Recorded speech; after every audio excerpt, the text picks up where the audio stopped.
Ok.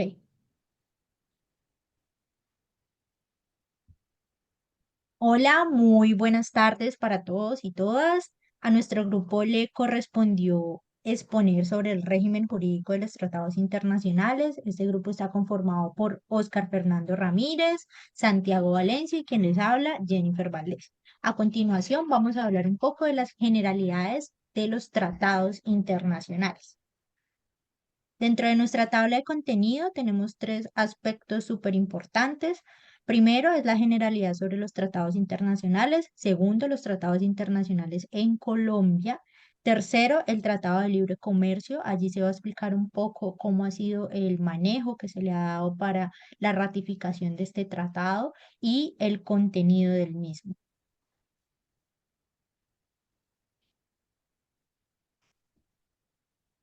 Damos continuidad a los tratados internacionales.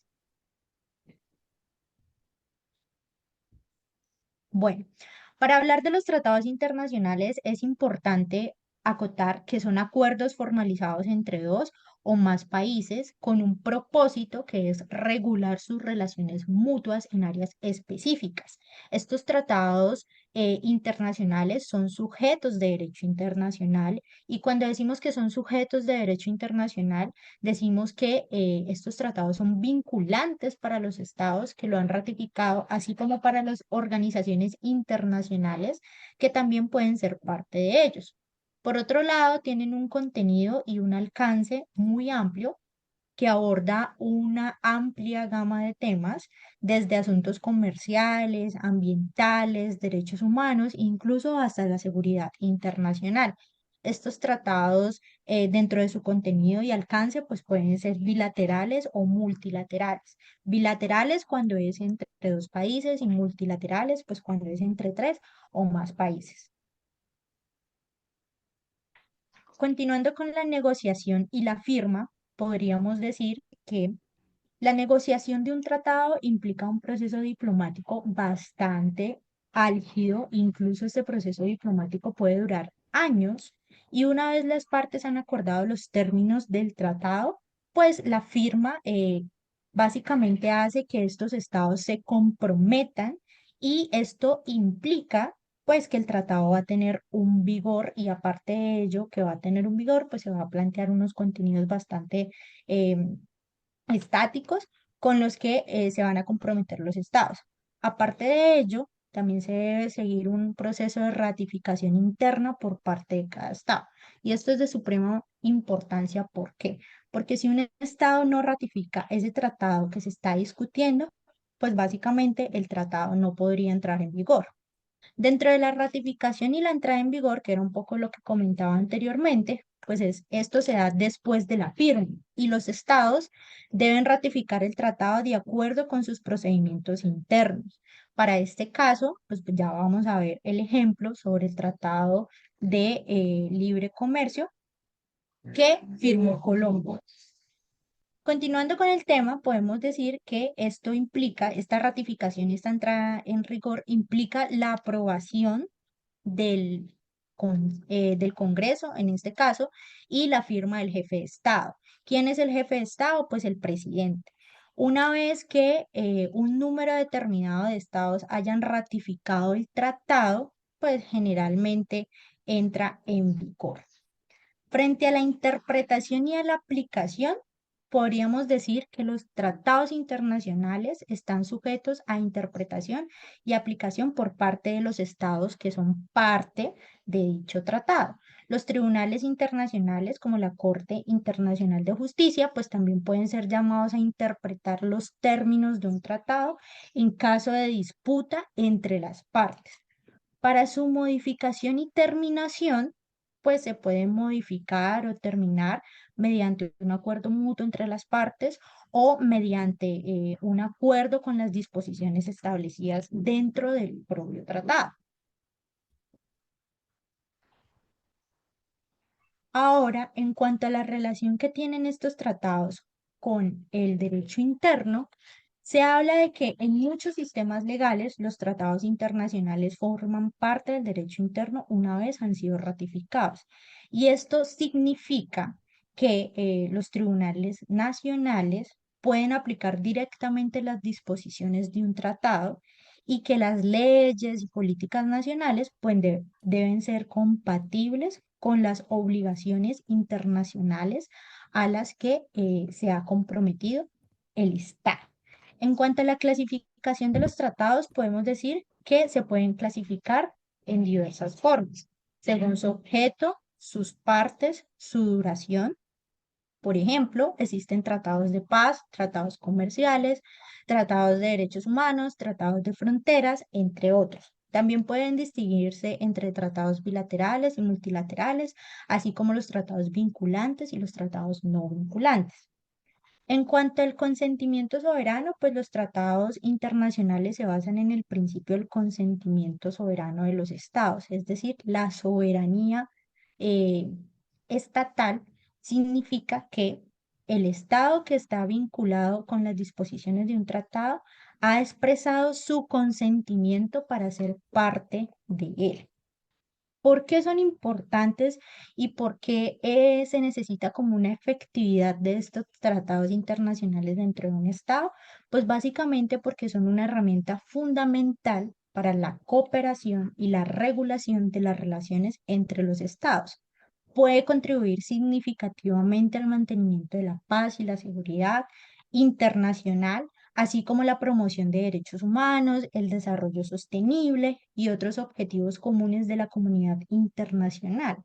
Sin embargo, su efectividad depende mucho, en gran medida, del cumplimiento voluntario por parte de los estados parte en cuanto a las obligaciones que asumen.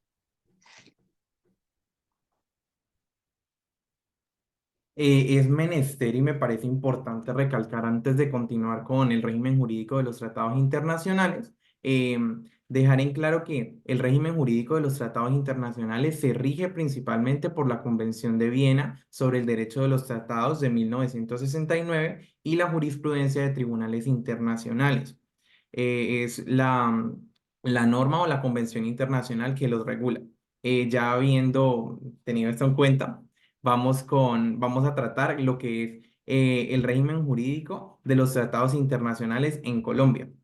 Es menester recalcar que con base en la Constitución Política de 1991, los tratados celebrados por Colombia con otros estados o con organismos internacionales radican en que el gobierno colombiano pueda perfeccionar este vínculo internacional con la correspondiente ley aprobatoria expedida por el Congreso de la República y del respectivo examen de constitucionalidad que va a ser la Corte Constitucional. Continuamos. ¿Cómo vamos a clasificar estos tratados internacionales? Pues los podemos clasificar con base en los que existen dentro de nuestro ordenamiento jurídico. En una primera instancia tenemos los tratados de extradición. ¿Qué nos quiere decir con tratados de extradición? Básicamente son acuerdos entre dos o más países en los cuales se establecen las condiciones y procedimientos para la entrega de personas acusadas o condenadas por determinados delitos de un estado a otro con el fin de que, puedan ser juzgadas o cumplir una pena. Estos tratados regulan aspectos como los delitos extraditables, los requisitos, las garantías procesales y los motivos que podrían denegar esta extradición. Continuamos con los tratados de libre comercio, que vamos a hacer mucho énfasis porque es el ejemplo práctico que tenemos al final de nuestra exposición. ¿Y qué son los acuerdos de libre comercio o tratados de libre comercio? Son acuerdos internacionales mediante los cuales dos o más países se comprometen ¿a qué? A eliminar o reducir sustancialmente las barreras arancelarias y no arancelarias al comercio de bienes y servicios. ¿Qué buscan estos tratados? Facilitar el intercambio comercial, promover la inversión y fomentar la integración económica entre los países miembros de ese tratado. Vamos a pasar a los tratados para evitar la doble tributación. ¿Qué es esto? Básicamente, estos son convenios o tratados internacionales que tienen como objetivo evitar que las rentas o el patrimonio de una persona o empresa sean gravados impositivamente en dos o más países. Estos tratados suelen establecer normas para determinar la jurisdicción fiscal, eliminar la doble imposición y prevenir la evasión fiscal. Por último, dentro de esta clasificación que hemos organizado el día de hoy, tenemos los tratados para la protección extranjera. ¿Qué es esto? Básicamente son acuerdos internacionales que tienen por objeto establecer un marco jurídico estable y, ¿qué más? Unas garantías para los inversionistas de un país cuando realizan inversiones en otro estado o en otro país. Estos tratados, ¿qué suelen incluir? Disposiciones sobre el trato nacional, el trato de la nación más favorecida, la protección contra expropiación en ese estado, la libre transferencia de capitales y mecanismos de solución de controversias entre el inversionista y el estado receptor. Ahorita vamos a ver en la siguiente diapositiva cuáles son las etapas para que Colombia, dentro de su jurisdicción y dentro de su bloque de constitucionalidad, pueda traer estos tratados y convertirlos en derecho vigente que sea aplicable por los jueces y los tribunales dentro de Colombia. ¿Cuáles van a ser estas etapas? Estas etapas son claves porque están consagradas en la Carta Política y la misma Carta Política establece quiénes tienen la competencia y cómo se van a dar. Em, ¿Cuál es la primera etapa? La negociación.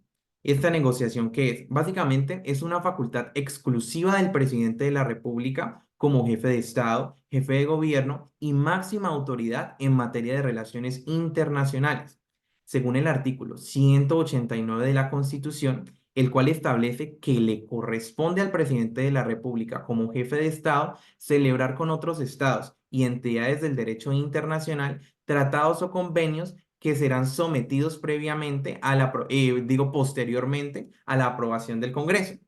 El presidente delega la negociación en el ministro de Relaciones Exteriores, quien a su vez designa a los negociadores oficiales, que quienes van a ser funcionarios del ministerio o expertos externos en el tema, que básicamente van a servir como asesores para el tratado.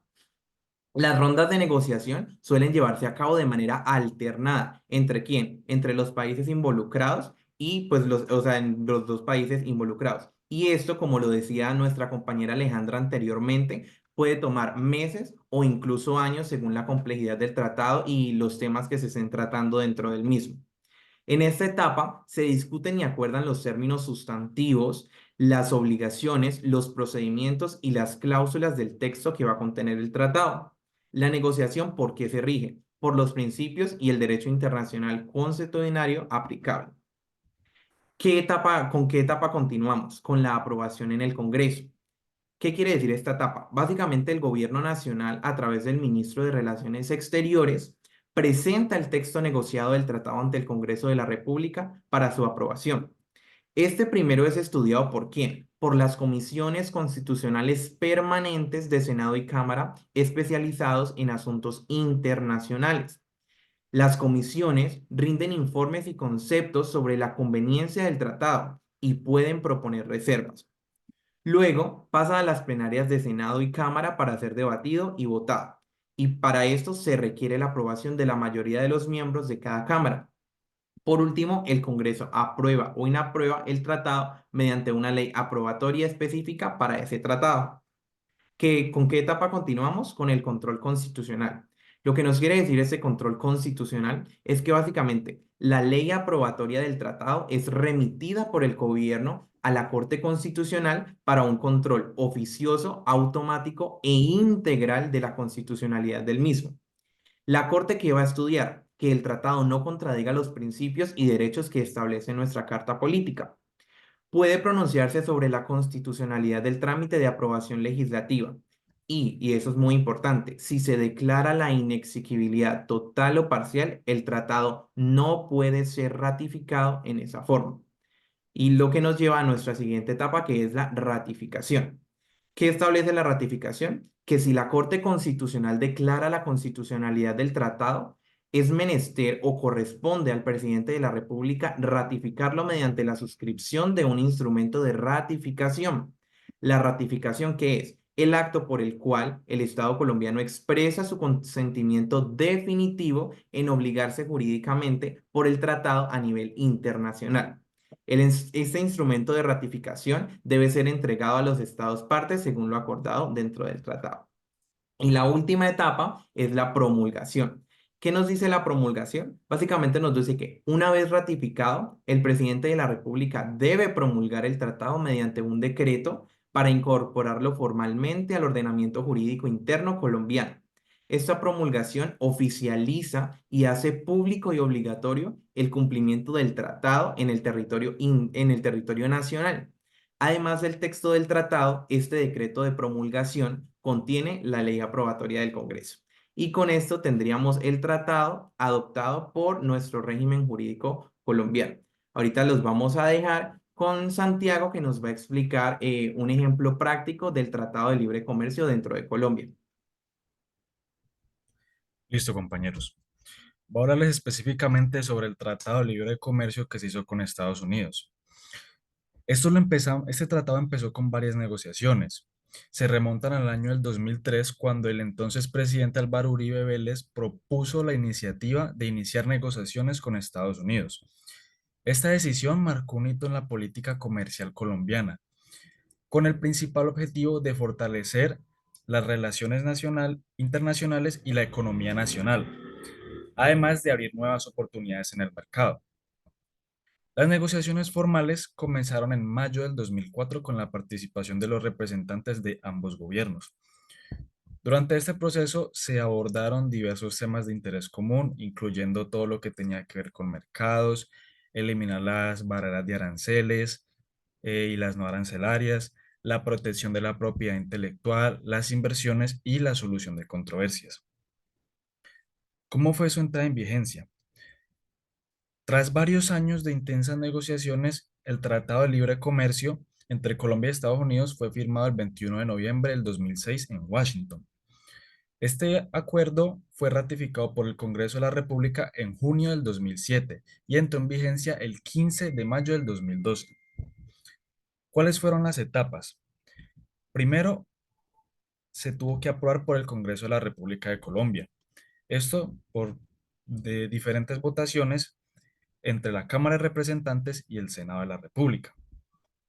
Después de haberse aprobado, el 19 de julio del 2007, el presidente de la República, Álvaro Uribe Vélez, sancionó la ley que ratificaba el tratado. Después de esto vino la revisión constitucional por parte de la Corte Constitucional. ¿Qué pasa? En ese momento hubieron muchos sectores de la sociedad colombiana que presentaron demandas ante la Corte Constitucional para revisar la constitucionalidad de este tratado. Pero eso no impidió que el 19 de diciembre del 2007 la Corte Constitucional emitiera la sentencia C-750 del 2008, en la cual declaró que el tratado es exequible, es decir, sí es compatible con la Constitución de nuestro país. Su entrada en vigencia se dio tras la aprobación del Congreso y la revisión de la Corte Constitucional. Este entró en vigencia, como ya se dijo, el 15 de mayo del 2012. ¿Cuál es el contenido del tratado?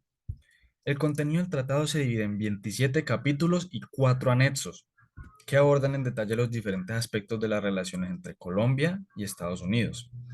Los principales temas cubiertos por este tratado empieza con el acceso a los mercados. En este se eliminan los aranceles para la mayoría de productos industriales y agrícolas que se comercializan entre ambos países. Se establecen cuotas para productos agrícolas sensibles y mecanismos para la eliminación de barreras y la propiedad intelectual. ¿Qué pasa con la propiedad intelectual? Aquí se protegen las patentes, las marcas, los derechos de autor y otros derechos de esta misma. Además, para también combatir la falsificación y la piratería. También se habla del tema de la inversión. En este hablamos sobre el trato nacional y la no discriminación para las inversiones realizadas por colombianos en Estados Unidos y viceversa. La protección de inversiones contra expropiaciones y más medidas arbitrarias. Y mecanismos para solucionar las controversias entre ambos países, todo lo relacionado con las inversiones. Además de que podía aumentar también, pues este es uno de los logros que aumentó el comercio bilateral.